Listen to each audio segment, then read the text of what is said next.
You told the Wall Street Journal that it is, quote, very clear to us and to the investigators that this was a person who was deeply indoctrinated with leftist ideology. Can you elaborate on that and be more specific?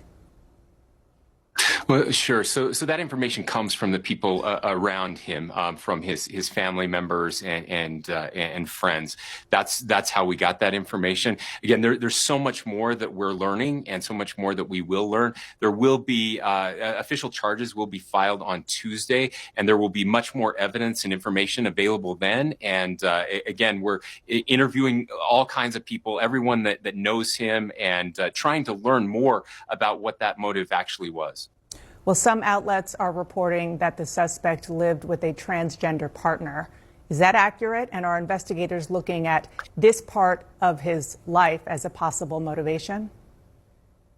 Yes, definitely. And yes, I can confirm that. I know that has been reported, and that the FBI has confirmed that as well, that the roommate was a romantic partner, a male transitioning to female. I can say that he has been very cooperative.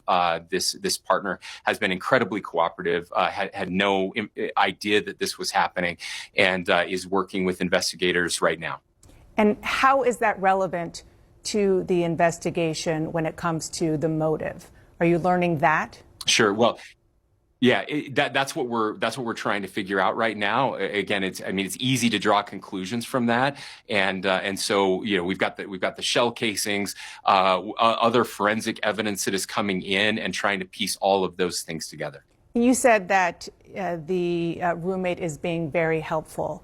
Has that individual explained to law enforcement what the mindset of the shooter was and whether or not it is connected to his ideology or his situation as transitioning, as you just described? I'm not sure about not sure about that piece right now, Dana.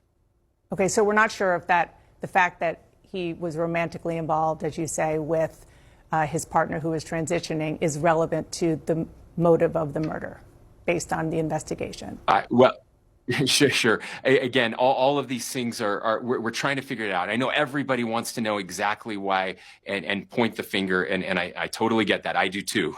And so I just want to be careful, as I haven't read all of the interview transcripts, and so we'll have to wait and see what comes out. Yeah, I totally agree with you. We should all be careful. I guess just because that's out there are a lot of people drawing conclusions, and so I'm just trying to get as many facts as we can glean from you, since you have been involved in the investigation. And on that, the social and gaming platform Discord released a statement saying its servers were in no way involved in Tyler Robinson's alleged plot to assassinate Charlie Kirk. But it did say there were, quote, communications between the suspect's roommate and a friend after the shooting, where the roommate was recounting the contents of a note the suspect had left elsewhere. Can you tell us about that note that the shooter left? So I can't yet. Again, those are things that are still being processed for accuracy and verification, and will be included in charging documents. Okay, so but the note was found, or the content of the note is known by law enforcement? Again, I can't share any specifics. They're looking at everything right now. Understood. I just want to go back to my first question about what you told the Wall Street Journal about that this is a person indoctrinated with leftist ideology. And the reason why I think it would be great to be more specific is because your goal of trying to lower the temperature, you said that this is based on investigation and interviews with people who knew him. Did they just use the term leftist ideology, or did they give specifics? Yeah, there are conversations that were discussed specifically about Charlie Kirk, other conversations about the direction that this was going. And look, my job is just to tell people I really don't have a dog in this fight. If this was MAGA and a radicalized MAGA person, I would be saying that as well. If the Friends were saying that, I would be sharing that as well. That's not what they're sharing, and so I do think it is important, again, to understand how someone gets radicalized like this. And in this case, it happened. As much as people wish it wasn't or don't want it to be this, these are the facts that are being presented to us. If there are additional facts that would point otherwise, but family discussions, parents, this is what they're saying, and these things happen, and so it's okay to have these discussions.